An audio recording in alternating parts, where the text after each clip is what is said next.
Now, blind cricket may have flown under the radar locally since its inception just over 20 years ago.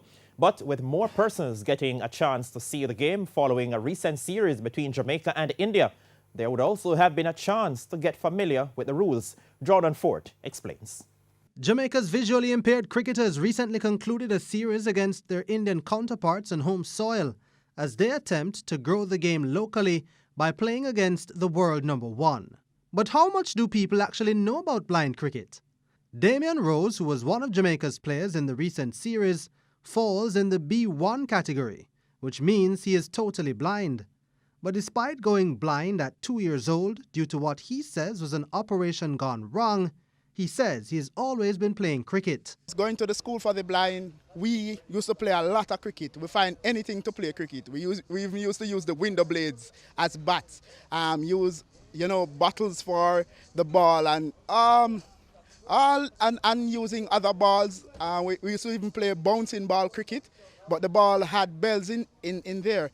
So playing cricket was when the English came and introduced this version of blind cricket to us. It was easy for us to adapt because we were already playing cricket. But how does a totally blind person go about playing a game which the ability to see is usually so important? As a B1, your concentration level has to be up 200%, not even 100, 200%. Reason being, there are going to be a lot of elements out there to distract you.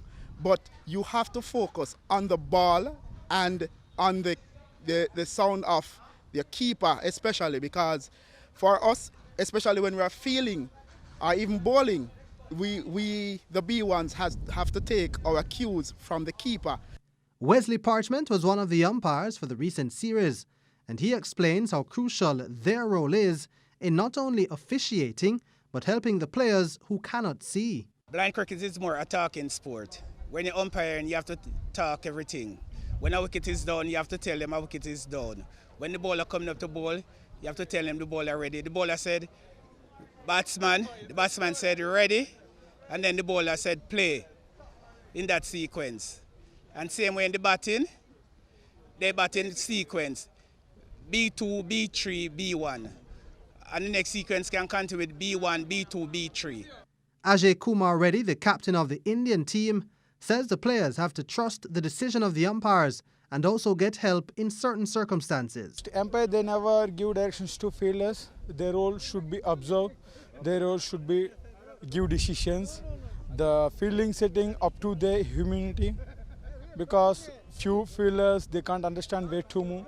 That's why, as per captain instructions, if umpire understand, definitely umpire can say your captain saying to move left. Like that, they can guide. Apart from that, they won't guide. As per rules, they are the just decision makers. Jordan Fort, TVJ Sports.